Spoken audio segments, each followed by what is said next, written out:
میرے عزیز دوستو، اللہ تعالیٰ نے اپنی آخری شریعت رسول اللہ صلی اللہ تعالیٰ علیہ وسلم پر اتاری، اور اس شریعت میں انسان کی بھلائی کے لیے وہ تمام احکام رکھ دیے ہیں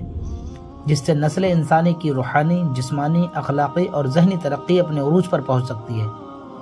چنانچہ اللہ تعالیٰ نے قرآن کریم میں وہ چیزیں حرام قرار دی ہیں جو بنی آدم کی روحانی اور جسمانی ترقی پر رکاوٹ بن سکتی ہیں،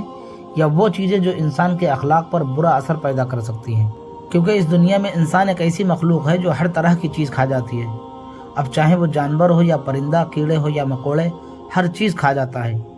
یہاں تک کہ جب وہ یہ چیزیں کھاتا ہے تو اس کو اس بات کا خیال بھی نہیں رہتا کہ جو وہ کھا رہا ہے یہ حرام ہے یا حلال۔ لیکن اللہ تعالیٰ نے اپنے کلام پاک میں مسلمانوں کو یہ بتا دیا کہ تمہارے لیے کون سا جانور حرام ہے، کون سا حلال، تاکہ جب بھی تم کوئی چیز کھانا شروع کرو تو تمہیں اس چیز کا معلوم ہو جائے کہ جو تم کھا رہے ہو وہ حرام ہے یا حلال۔ لیکن سوال یہ پیدا ہوتا ہے کہ ہم جو چیز کھا رہے ہیں وہ ہمارے لیے حلال ہے یا حرام، اس کا ہمیں کیسے معلوم چلے گا؟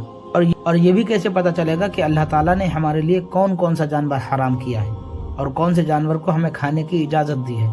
ان تمام باتوں کو جاننے کی کوشش کریں گے، لیکن ہمیں اگر ان تمام سوالوں کے جواب چاہیے تو کلام پاک کی ہمیں اس آیت کو پڑھنا ہوگا، تب ہمیں یہ پتہ چلے گا کہ ہمارے لیے کون سا جانور حلال ہے۔ اللہ تعالیٰ فرماتا ہے، اے محبوب، تم سے یہ پوچھتے ہیں کہ ان کے لیے کیا حلال ہے، تو تم فرما دو کہ حلال کی گئی تمہارے لیے پاک چیزیں، اور جو شکاری جانور تم نے سدھائے یا انہیں شکار میں دوڑاتے، جو علم خدا نے تمہیں دیا اس میں سے انہیں سکھاتے، تو کھاؤ اس میں سے جو وہ مار کر تمہارے لیے رہنے دیں،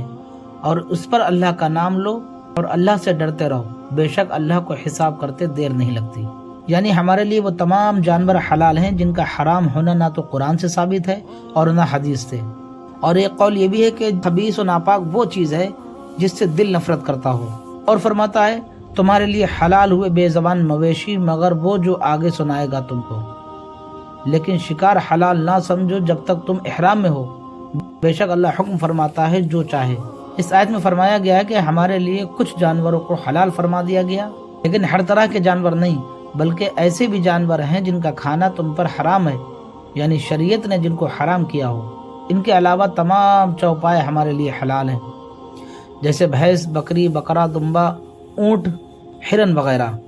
اب یہ جاننے کی کوشش کریں گے کہ اللہ تعالیٰ نے مسلمانوں کے لیے کون سا جانور اور کس طرح کا کیا ہوا شکار، یہ دونوں کھانا حرام ہے۔ اللہ تعالیٰ فرماتا ہے، تم پر حرام ہے مردار اور خون اور سور کا گوشت، اور وہ جس کے ذبح میں غیر خدا کا نام پکارا گیا ہو،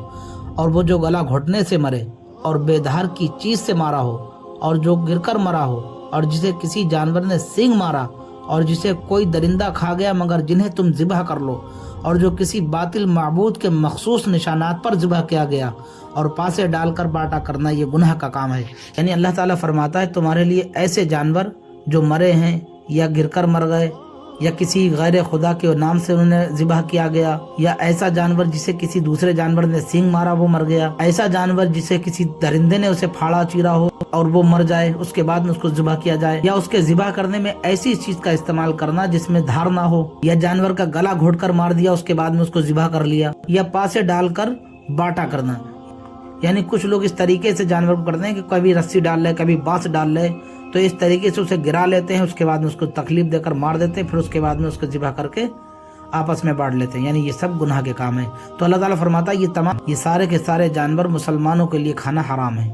اللہ تعالیٰ ہم سب کو ان تمام چیزوں سے محفوظ رکھے، اس کے حلال کھانے کی توفیق عطا فرمائے۔